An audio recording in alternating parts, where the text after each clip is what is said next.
Hello everyone, this is Devinder Singh and welcome to News Hunt. And in today's video, we are going to discuss why stock markets are falling around the world. दुनिया भर के बाजारों में क्यों मचा पड़ा है कोहराम? क्यों आ रही है इतनी बड़ी गिरावट?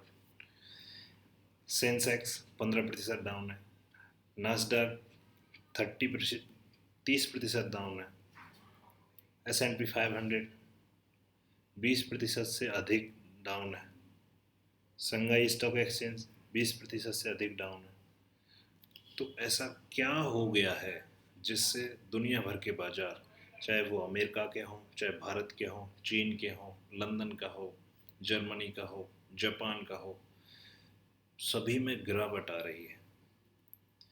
जानेंगे इस वीडियो में, पूरी डिटेल में जानेंगे क्यों दुनिया भर के बाजार गिर रहे हैं, क्या हैं वो मेजर कारण, कौन कौन से हैं वो बड़े कारण जिसके कारण आ रही है ये गिरावट।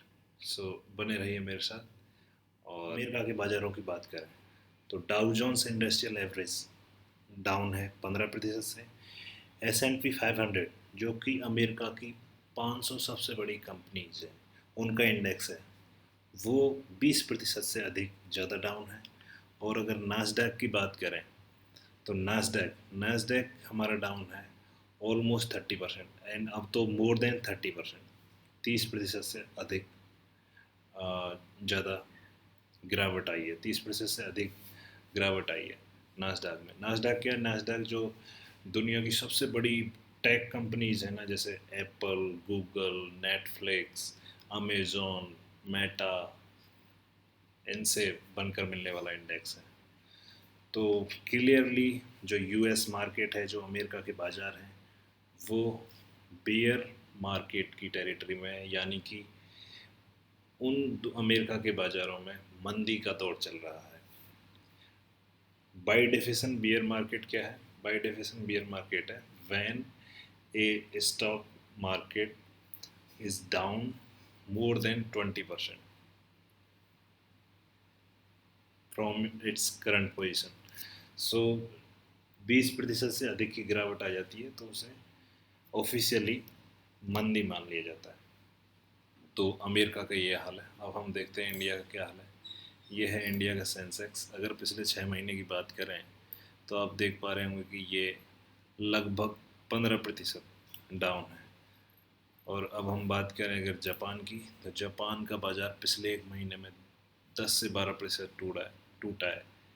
और अगर हम बात करें चाइना की, संघाई स्टॉक एक्सचेंज कंपोजिट इंडेक्स, तो वो पिछले 1 साल में 20% से अधिक, मतलब यहाँ भी बियर मार्केट चल रहा है।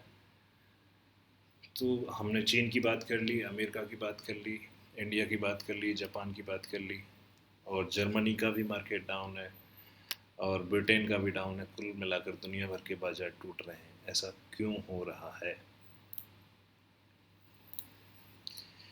इसके पीछे जो मेजर कारण है, वो, अगर मेजर कारणों की बात करें तो वो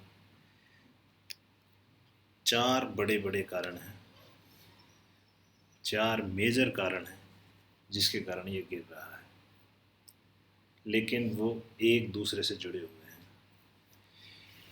और इसकी शुरुआत होती है मार्च 2020 से, जब दुनिया में एक महामारी कोविड-19 आती है। कोविड-19 दुनिया को अपनी जकड़ में ले लेती है।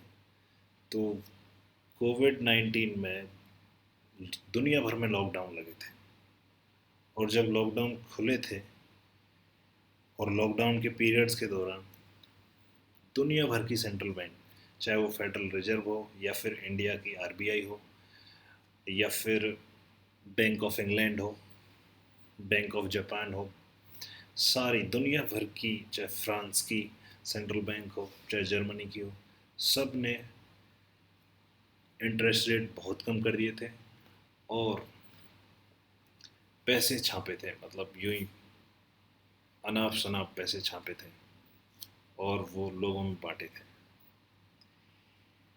उसका इम्पैक्ट क्या हुआ कि मनी सप्लाई बढ़ गई, बाजार में। और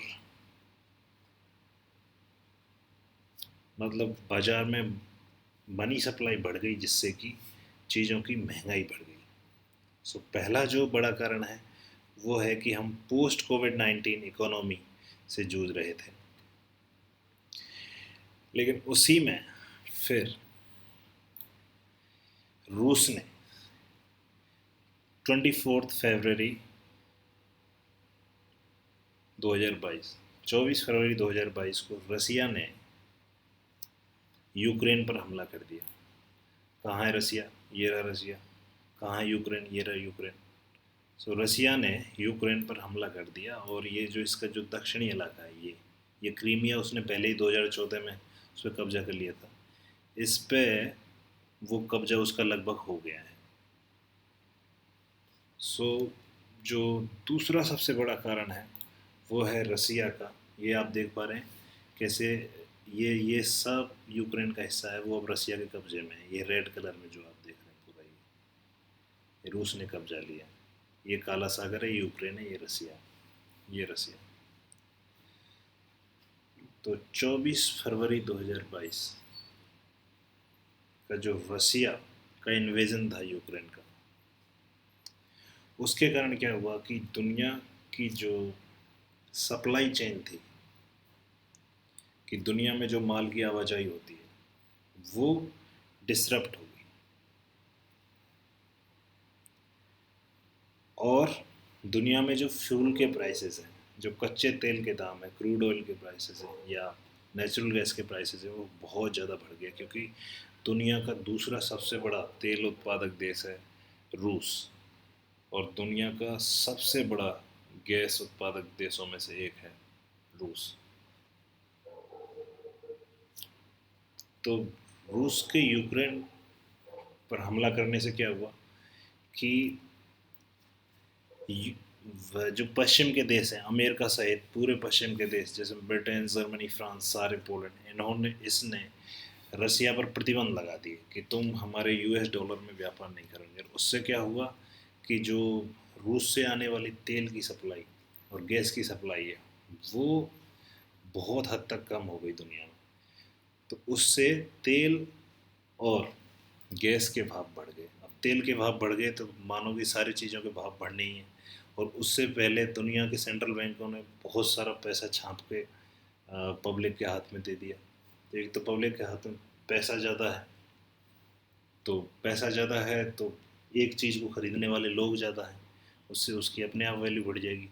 दूसरी, अब ये तो डिमांड साइड में महंगाई की वजह डिमांड बहुत ज़्यादा हो गई किसी चीज़ की, सप्लाई कम है तो उसकी उसकी उसकी महंगाई बढ़ जाती है, उस चीज़ की वैल्यू बढ़ जाती है, उसकी कीमतें बढ़ जाती हैं। और दूसरा अब सप्लाई साइड में हुआ, जो चीज़ें हैं पहले दुकान पर आकर के मान लो 100 रुपये की पड़ रही थी तो वो चीज़ें अब 140 रुपये की पड़ रही हैं क्योंकि तेल 80 से, अगर इंडिया की बात करें तो 80 रुपये से 120 रुपये तक हो गया। तो इस तरह से महंगाई बढ़ गई। तो पहला मेजर कारण था पोस्ट कोविड-19 इकोनॉमी।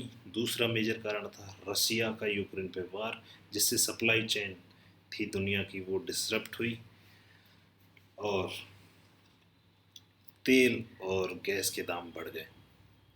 और कितने बढ़ गए कि जो यूएसए है, जो जो यूएसए है अमेरिका, उसमें US records 41 years high inflation rate of 8.4% इन मार्च 2022। मार्च 2022 में अमेरिका के पिछले 40 सालों में इतनी महंगाई नहीं देखी जितनी उसने मार्च 2022 से अब। और आ, जुलाई चल रहा है, जुलाई 2022 में, और ये और बढ़ गई है, 8.6% हो गई है। और अगर हम ब्रिटेन की बात करें तो UK inflation hits 40 years high 9.0%। ये भी मई की बात है। और अगर जून की बात करें तो ये 9.6% हो गई है। तो यूके मतलब यूरोप में भी या ब्रिटेन में जो महंगाई है वो उन्होंने पिछले 40 सालों में नहीं देखी, ऐसी महंगाई है। इससे दुनिया के बाज़ारों पर फ़र्क पड़ना ही था। क्यों पड़ना था? इस महंगाई को कम करने के लिए अब दुनिया के जो सेंट्रल बैंक हैं, जैसे यूएसए का फेडरल रिजर्व है, और बैंक ऑफ इंग्लैंड है ब्रिटेन का, और इंडिया का है RBI, reserve bank of India, इन्होंने अपने जो इंटरेस्ट रेट थे वो बढ़ाने शुरू किए कि जो भी हम पैसा इकोनॉमी में निकालेंगे उस पर अब जो ब्याज की दरें हैं वो बढ़ी हुई लगेंगी। तो आपने देखा होगा आरबीआई के गवर्नर शक्तिकांत दास एकदम से आरबीआई की मीटिंग बुलाते हैं और वो कहते हैं कि हम 40% हाइक कर रहे हैं रेपो रेट में।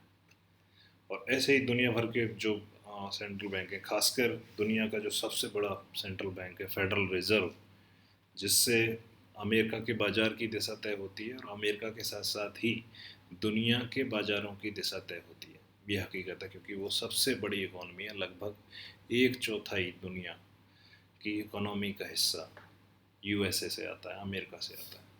तो उन्होंने भी बहुत जल्दी इंटरेस्ट रेट हाइक किए, मतलब इंटरेस्ट रेट बढ़ा दिए, टाइट मनी पॉलिसी।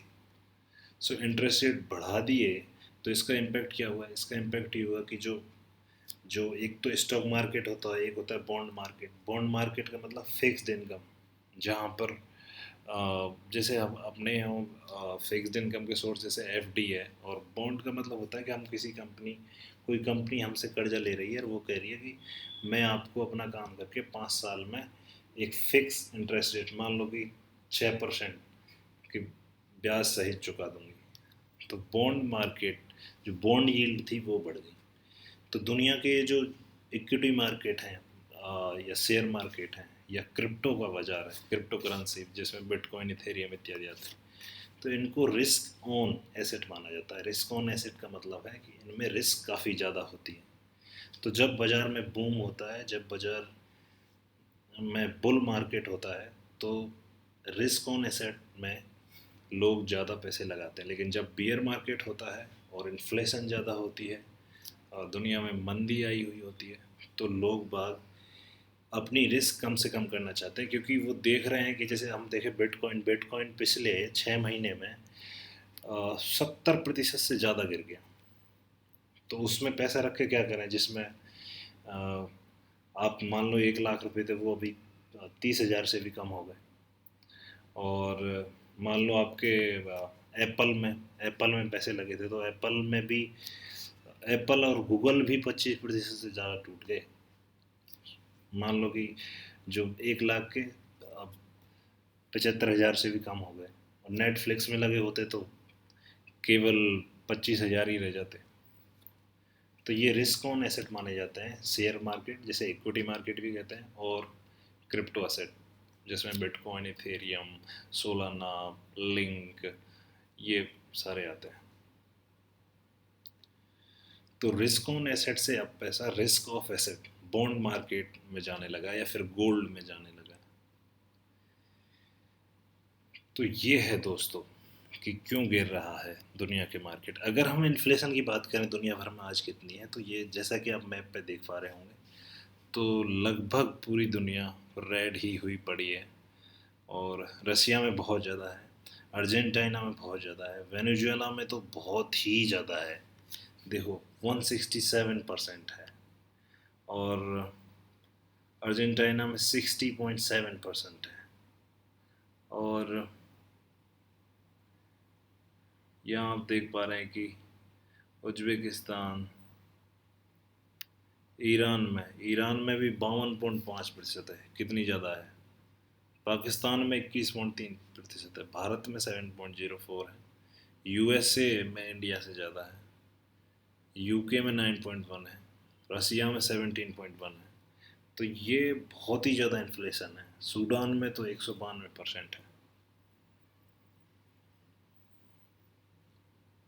चाइना में कम है इन्फ्लेशन रेट 2.1। लेकिन ज़्यादातर दुनिया भर के देशों में आप देख रहे होंगे कि इन्फ्लेशन के जो डेटा हैं वो बहुत ही ज़्यादा हैं। खासकर अगर बड़ी बड़ी इकोनॉमी देखो, जर्मनी में 7.6%, इंडिया में 7.04, जर्मनी में 7.6, इटली में 8% है, और यूरोप, पूरे यूरोप में 8.6% है। जो कि उन्होंने पिछले 40 साल में ऐसी महंगाई नहीं देखी। अमेरिका में 8.6% है और ब्रिटेन में 9.1% है, रशिया में 17% है, अर्जेंटीना में 60% है, तुर्की जो इंडिया को ज्ञान बांटता रह जाए, दुनिया भर को ज्ञान बांटता रहता है, वहाँ पे जो इन्फ्लेशन है वो 73.5% है।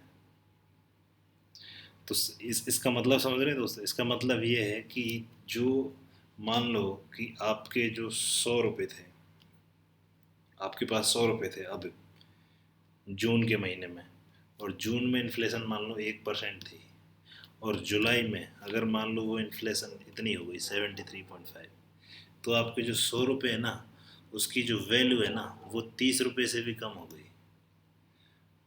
कि 100 रुपये में अगर मान लो आपके पहले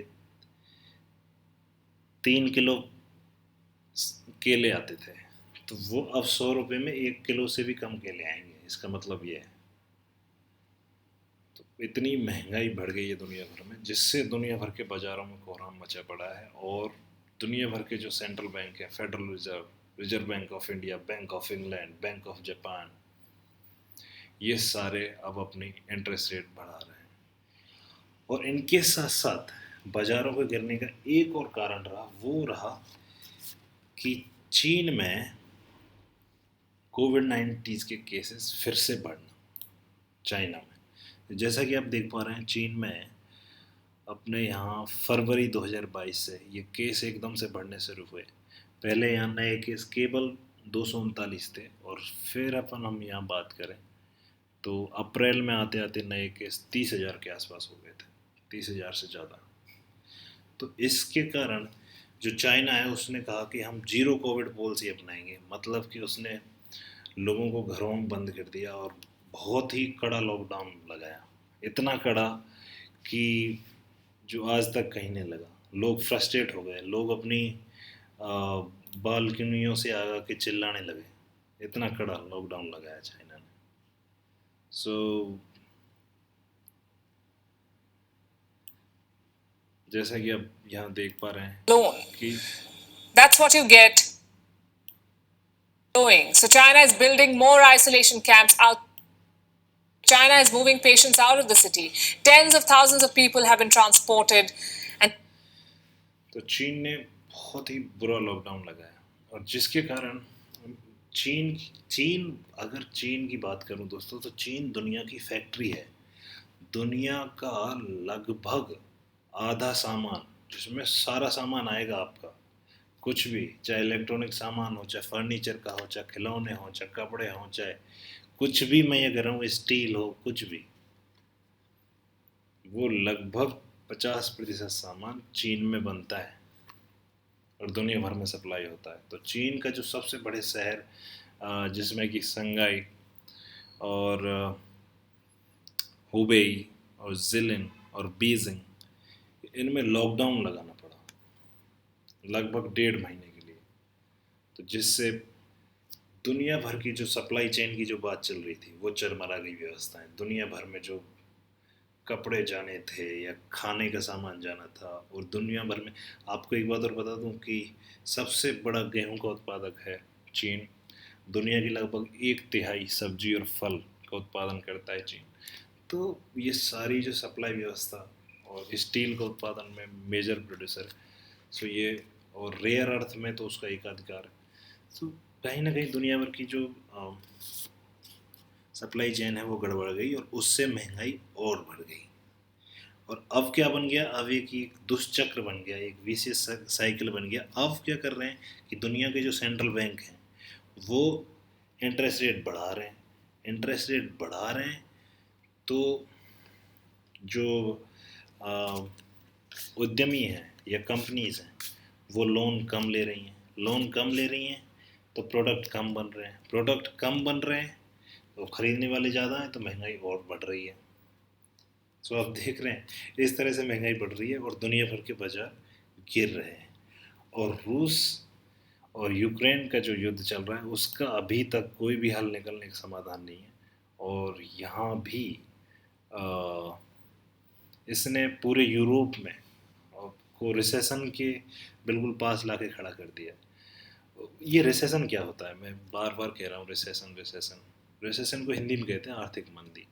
और आर्थिक मंदी की परिभाषा क्या है? इसकी परिभाषा है कि जब किसी देश का जीडीपी, ग्रॉस डोमेस्टिक प्रोडक्ट, मतलब अब ग्रॉस डोमेस्टिक प्रोडक्ट क्या है? जीडीपी का मतलब कि किसी देश की भौगोलिक सीमाओं के अंतर्गत, मान लो इंडिया की जो भी भौगोलिक सीमाओं के अंतर्गत जितना भी वस्तुओं का निर्माण होता है, जितना भी सेवाओं वस्तु और सेवाओं का निर्माण होता है, उसकी जो वैल्यू पैसे में, उसे कहते हैं जीडीपी। तो रिसेशन क्या है? जब किसी भी देश का जीडीपी लगातार 2 क्वार्टर, मतलब फर्स्ट क्वार्टर भी नेगेटिव ग्रोथ दिखा दे और सेकंड क्वार्टर भी नेगेटिव ग्रोथ दिखा दे। तो अभी अगर अमेरिका की बात करें तो फर्स्ट क्वार्टर में वो नेगेटिव ग्रोथ दिखा चुका है। सेकंड क्वार्टर में भी अगर नेगेटिव आ गया तो ऑफिशियली अमेरिका आर्थिक मंदी में आ जाएगा। और जब अमेरिका आर्थिक मंदी में आ जाएगा तो समझ लो कि दुनिया आर्थिक मंदी में आ जाएगी। ऐसा ही हुआ था 2008 के फाइनेंशियल क्राइसिस में। 2008 के फाइनेंशियल क्राइसिस में अमेरिका की कुछ बहुत बड़ी कंपनीज थी जो होम लोन वगैरह देती थी, जैसे लीमन ब्रदर, वो 2-3 जो बैंक थी लीमन ब्रदर, वो कोलैप्स हो गई। तो इससे दुनिया के बाजारों में खुराम मच गई। सो कहीं ना कहीं पूरी दुनिया, जिस तरह का माहौल चल रहा है, रूस और यूक्रेन का युद्ध चल रहा है और तेल और गैस के दाम बढ़ते जा रहे हैं, इधर अमेरिका और चीन की आपस में राइवलरी चल रही है, उधर रूस, पूरी पश्चिमी देश जिसमें अमेरिका सहित पूरा यूरोप शामिल है, उनसे अलग उनकी लड़ाई चल रही है। नेटो के एक्सपांसन होगा नहीं होगा, वो सारी चीज़ें चल रही हैं। और इधर सेंट्रल बैंक अपने इंटरेस्ट रेट बढ़ाते जा रहे हैं। उधर चाइना की जो इकोनॉमी है वो अभी उस ढंग से रफ्तार नहीं पकड़ रही है कि जो सबको चीज़ें सप्लाई कर दें। सो बहुत सारी चीज़ें चल रही हैं। कोविड-19 के बाद में पोस्ट कोविड-19 इकोनॉमी की रिकवरी चल ही रही है, लेकिन चल ही रही थी कि बीच में ये सारी चीज़ें हो गई। तो सप्लाई चेन का जो डिस्रप्शन है वो चल ही रहा है और ट्रेड वॉर चल रहा है चाइना और यूएसए के बीच में। क्योंकि अभी G7 की जो बैठक हुई थी उसमें G7 में आते हैं USA, Canada, France, Britain, Italy, Japan, तो जर्मनी। इन्होंने कहा कि भाई हम, जैसे चीन ने बेल्ट एंड रोड इनिशिएटिव लिया है। बेल्ट एंड रोड इनिशिएटिव क्या है ये मैं बता दूंगा अलग वीडियो में। तो शॉर्ट में बता देता हूँ कि चाइना का इंफ्रास्ट्रक्चर डेवलपमेंट का बहुत बड़ा प्रोजेक्ट है, जिसमें वो सी लेन भी बनाएगा, मतलब समुद्री रास्ते बनाएगा, रोड बनाएगा, जैसे कि उसने सी पैक बनाया है, चाइना पाकिस्तान इकोनॉमिक कॉरिडोर, जो कि चाइना के सिंजियांग प्रांत से और पाक ऑक्यूपाइड कश्मीर से होते हुए ग्वादर या कराची तक जाता है। और रेलवे लाइन भी बनाएगा जो सीधे चीन से यूरोप तक जाएंगी, स्पेन मैड्रिड तक, फ्रांस के पेरिस तक जाएंगी। सो ये उन्होंने बनाया। इसको काउंटर करने के लिए G7 ने कहा है कि हम अपना इंफ्रास्ट्रक्चर प्लान लेके आ रहे हैं। सो बहुत सारी चीज़ें चल रही हैं मैक्रो इकोनॉमिक लेवल पे। सो और दुनिया के बाजार गिर रहे हैं। तो इसलिए दुनिया के बाजार गिर रहे हैं। देखते हैं क्या होता है। क्या ये बहुत बड़ी अपॉर्चुनिटी है उन लोगों के लिए जो बाज़ार में निवेश करते हैं, क्योंकि दुनिया के बाज़ार लगभग अगर एवरेज देखें तो 25% के आसपास गिर चुके हैं, जो कि नॉर्मल टाइम में एक बहुत अच्छी अपॉर्चुनिटी होती है, बशर्ते कि जो वैश्विक इकोनॉमी है, खासकर अमेरिका आ गया है, लेकिन जो अमेरिका की इकोनॉमी है वो बाउंस बैक करे। मान लो वो इस क्वार्टर में पॉजिटिव ग्रोथ दे दें तो फिर वो रिसेशन में नहीं आएगी और वहाँ महंगाई कवर हो जाए तो फिर चीज़ें बदल जाएंगी। जो फेडरल रिज़र्व है उसके सामने बहुत बड़ी चुनौती है कि कैसे वो महंगाई को कम करे और मंदी में जाने से यूएसए की इकोनॉमी को बचाए। अगर इस पर आप चाहते हैं कि मैं ज़्यादा कंटेंट बनाऊँ तो दूसरा वीडियो बना देंगे। और आज के लिए इतना ही। बहुत बहुत धन्यवाद and thank you for your time. Thank you.